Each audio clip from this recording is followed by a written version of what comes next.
देखो 2 तारीख में हमारे चुनाव की टिकट कटी, आज तारीख की होगी 16 दिन हो गया, गांव में आया को नहीं होता है जो ठेकेदारी लेके चला था ना कि हमारे जेब में सबकी, मैं आज तारीख को नहीं आया है।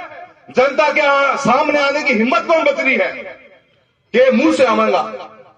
उन्हें सोची कौन थी कि जनता यूं भी जाग जाएगी। या चूरू लोकसभा क्षेत्र की जनता और जब मैं बैठे हूं भादरा मोटो मोटो के लिए तो थारो ऐड हो सारो थाने सब पता है बात को कि परिवर्तन भी आवेगो तो भादरा शुरू होगो।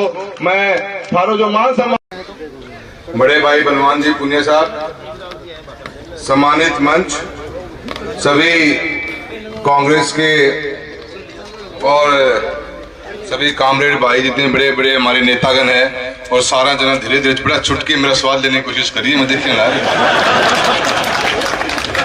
वकील साहब की तो आदत गई को निकल गया हैं। बादरा तो मैंने ब्यूरो है मेरी 2 बार 70 लीड आईडी है, आज तो और ही की में है। पर चाल तो रहना चाहिए, खूबसूरती राजनीति की द्वेष भावना नहीं होनी चाहिए, सबको मन बढ़िया चलना चाहिए। और बलवान भाई साहब बैठे हैं, मैं तो तहे दिल से धन्यवाद दूं बहुत बहुत कि आपने अपना समर्थन और अपने आशीर्वाद देने के दिया है अपने छोटे भाई राहुल कुशवाहा को कांग्रेस प्रत्याशी के रूप के अंदर। थारे तहे दिल से धन्यवाद दूं। और एक छोटे से कॉल को पर इतनी शानदार मीटिंग अटेंड बुलवाई है सभी। मैं कांग्रेस गठबंधन का, सीपीएम का, सबका मैं धन्यवाद देता हूं कि आप लोगों ने छोटे से नोटिस पे इतनी शानदार मीटिंग बुलाई है। 2014 में पिताजी की टिकट काट कर मैंने टिकट दी गई। वो टाइम में पहली बार में मेरे राजनीतिक जीवन शुरुआत करियो तो मैं मेरे भादरा से ही शुरुआत करी है। पहले गांव को टूर, पहली मीटिंग भी मेरी हुई तो भादरा से हुई। धीरे धीरे चलना सीखियो हूं। 19 में भी शुरुआत करी तो भादरा से ही चुनाव प्रचार प्रसार की शुरुआत करी। और आज 2024 के अंदर इस कांग्रेस गठबंधन के साथ में प्रत्याशी के रूप में आपके बीच में आया हूं तो भी पहली मीटिंग कर रहे हो तो थाने से शुरुआत हुई है। भादरा मेरे जीवन में मैं ये मानता हूं राजनीतिक जीवन हमारे परिवार का बहुत लंबा है और नौहर दोनों को साथ लेके चलूंगा। ये प्रजातंत्र की जीतती जागती खूबसूरती है नौर और भादरा। पहला जब चुनाव लड़ा था मेरे पिताश्री ने तो नेतृत्व हमारे पास था नहीं, पर जनता का असीम प्यार था और बड़ी मेहनत के साथ में हमारे कार्यकर्ताओं ने, हमारे लोगों ने लगकर इस भादरा और नौर की तहसील से ऐतिहासिक वोट दिलाना काम किया। हालांकि मैं 2-1000 वोट पीछे रह गया, कोई खास बात को नहीं, पर बिना नेतृत्व के चले थे। और बीते हुए उन 5 साल में जब पिताजी सांसद रहे 9 से 14 के बीच में, आप लोगों के सुख दुख में शामिल हुए, हर घर तक पहुंचने की कोशिश करी और वो मान सम्मान आपने जो दिया वो 2014 के चुनाव में एक ऐतिहासिक 77,000 की लीड देके दिया। किन शब्दों में धन्यवाद करूं मैं इस जनता का, मैं समझ नहीं पाता कहीं। सिर्फ प्यार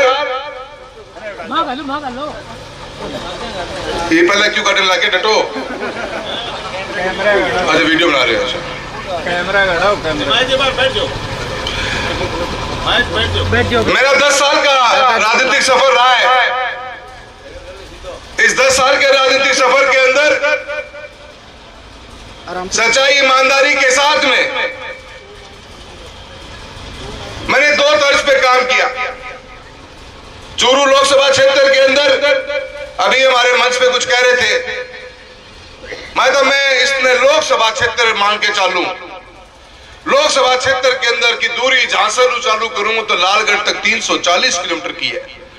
1700 से ऊपर गांव है, कड़े हाईवे है, कड़े रेलवे को ट्रैक है, कड़े हाईवे को नहीं, कड़े रेलवे को ट्रैक भी को नहीं। कुछ तहसील ऐसी है जहां रेल आज तक पहुंची नहीं, कुछ तहसील ऐसी है जहां आज तक हाईवे नहीं पहुंच पाया। कुछ तहसीलें ऐसी है जो राष्ट्रीय राजमार्ग पे आ जाती है, कुछ तहसीलें ऐसी हैं जो बिल्कुल करंट रेलवे के रूट पे आ जाती हैं। मेरे द्वारा नहीं बनाई गई ये व्यवस्था सालों साथ चलती भी आ रही है, पर मेरा एक ही मकसद रहे हो कि रापा सांसद बना तो चूरू के अंदर जावा, चूरू लोकसभा क्षेत्र के अंदर भारत सरकार को रुपये आ रहे हैं, उन्हें कई स्कीम में हो आपा बेहतरीन तरीके से लेके अपने क्षेत्र में लगवावा। एक ही मकसद काम करियो कदे या कौन सोची कि ना यार यो हाँ एमपी को तो जरूर सोच सोच के दियो है, बाकी की मैं सोची को नहीं, रुपये आना चाहिए लगा के दियो है। और साथ ही में जो भी भारत सरकार की योजना है कोई, क्योंकि मैं सांसद के रूप में भारत सरकार के आपकी आवाज बन के गया था, तो भारत सरकार की कोई भी योजना, उस योजना का बेहतरीन क्रियान्वयन मेरे लोकसभा क्षेत्र में होना चाहिए, इस मकसद से काम किया। इसी एक योजना ही बीमा की भी ही जय हमारी थोड़ी कोनी कोनी खूब बिडेड़ी आपस में। मेरा यह फर्ज था कि जमीन पे आप लोग लड़ रहे थे किसान की आवाज बनकर शुरुआती दौर के अंदर, और मैं एक सांसद के रूप में वहां क्या मदद कर सकता था, मैंने हमेशा उस चीज पे फोकस किया। मैं ये जानता था कि थोड़ी टू में हो सकती है, पर आखिर में फायदा होगा तो किसान और किसानी का फायदा होगा, जेब में पैसा किसान के आएगा, और हमें उस मकसद से लड़ना है। थोड़ा तो अलग अलग चालेटा जरूर है, पर एक साथ इसको मिले हैं कि दोनों जना एक साथ चलेंगे तो आवाज भी मजबूत हो जाते हैं। सच्चाई ईमानदारी के जीवन के साथ में काम करते चले गए, पर हमारे चूरू के अंदर एक है वो तो थे बुलवाओगा, मैं तो बोल कौन उसको, उनकी विचारधारा, उनकी सोच सालों साल से पता नहीं किस बात को लेकर मैंने हजार बार मीडिया के मार्फत से बात कही है कि कारण तो बताओ कि क्या कारण है आपके अंदर, क्यों ये गंदगी, क्यों ये नफरत पैदा हो रखी है। खुल के बोलो, शर्माओ मत, घबराओ मत। आप भी अपने जीवन के आखिरी चंद चुनाव लड़ने वाले हो, लड़ चुके हो। 2014 के अंदर पीछे पड़ गए पिताश्री के कि राम सिंह जी टिकट कौन लेने दूं। राम सिंह जी की टिकट पार्टी काटने को तैयार होगी, पर पार्टी में कुछ लोग था जो जुबान रखता, जो आवाज सुने जाती, उनकी आवाज में बोलता तो लोग मानता भी। एक बेटे के रूप में मैंने मौका दियो, 10 साल में काम करने रहा तो राजस्थान के अंदर अपनी दहशत जमाना चाहता है। किसान वर्ग को, किसान के बच्चों को जो आगे बढ़ते जा रहे हैं, दलित परिवार के बच्चे, अल्पसंख्यक परिवार के बच्चे, समाज के उन तबकों के बच्चे जो आगे नहीं बढ़ पाए, अगर वो आगे बढ़ रहे, उनको जमाने का काम करने वाले एक व्यक्ति के अंदर पार्टी में इतना हावी हो गया कि पार्टी उसके अलावा कुछ सूझ नहीं रही। 10 साल के अंदर हमने हाईवे से लेकर, रेलवे से लेकर, बीमाओं से लेकर सरकार की अनोखी योजनाओं का करीब 18 से 20 हजार करोड़ रुपए का काम हमें लोकसभा क्षेत्र में कराने का काम किया। सच्चाई ईमानदारी का जीवन पिताश्री का एक बेटे के रूप में मैं राहुल कुशवाहा, मेरे पिता मां कमला कुशवाहा, तीनों जने जनता के पास पहुंचते रहे, हर सुख में हर दुख में पहुंचते रहे। स्वच्छ राजनीति करी, कभी द्वेष भावना से राजनीति नहीं करी, कभी किसी मंच से किसी भी नेतृत्व के बारे में शब्द नहीं कहे हमने इन बीते हुए सालों के अंदर। पर एक व्यक्ति जो इतना बड़ा बन गया अपने आप के अंदर कि टिकट काट दी जाए, जिसकी टिकट वो चाहे वो जीते, जिसको वो चाहे वो लड़े, जिसको वो चाहे वो जिए, वो जिसको वो चाहे वो मरे। पर प्रजातंत्र इसका नाम नहीं, प्रजातंत्र का नाम है कि जनता की आवाज क्या कहती है, वो जनता की आवाज महत्वपूर्ण होती है। 8 तारीख को मेरे घर के, जब मैं दिल्ली से आया था, 2 तारीख को टिकट करी, जब मैंने पार्टी के सभी वरिष्ठ नेता को ये बात पूछी कि मेरा कसूर तो बताओ, मेरा गुनाह तो बताओ, कौन सी स्कीम थी ऐसी, कौन सा पार्टी का निर्देश था। चुनाव लड़ना ही हमारा कोई मकसद नहीं रहा कि लड़ना ही लड़ना है। 47 साल का सफर रहा है मेरे दादा का। 1977 में हमने पहला चुनाव लड़ा था एमएलए का, राजगढ़ तहसील से। हम लड़ते गए और मैं हारता गया, मैं लड़ा और मैं हारा। 11 चुनाव लड़े हमने एमएलए के, मात्र 3 जीते, 8 हमारे, पर हमने हमारी कभी जगह नहीं छोड़ी। हम उन लोगों के लिए जिंदा रहे, खड़े रहे, मजबूती के साथ रहे, आगे तक हमको लड़ते रहे, हमेशा लड़ते रहे।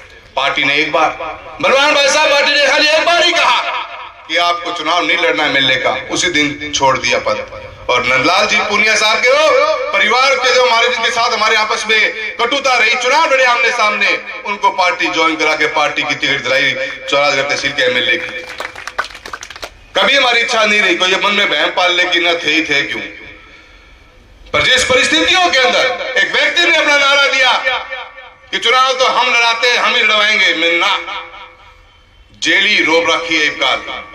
और जेली इसी रोपी है कि जनता मेरी आवाज है और जनता मजबूती से फैसला करेगी कि प्रजातंत्र के अंदर राज का इसी व्यक्तिगत चलेगा कि जनता की आवाज का राज चलेगा। ये फैसला, ये चुनाव हर हालत में करके दिखाएगा आप लोगों को, और उनको भी जवाब मिल जाएगा।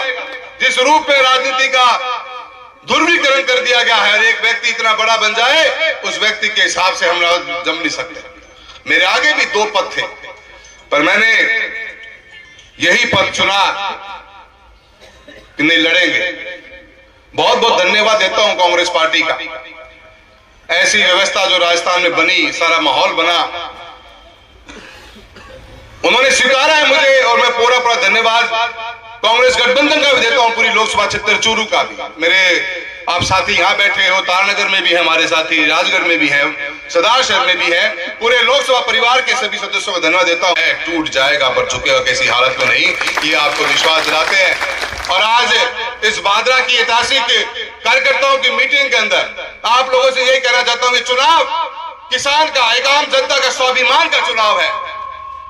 आज हम बहुत बड़े चुनाव के अंदर जा रहे, इसका संदेश पूरे राजस्थान के अंदर जाएगा। कैसे आज भी जमाने के अंदर कुछ लोग कुर्सियों पे बैठने के बाद में अपने पद का दुरुपयोग कर सकते हैं, क्या होगा जनता का? फिर प्रजातंत्र बनाएगी इसलिए था, प्रजा तय करेगी।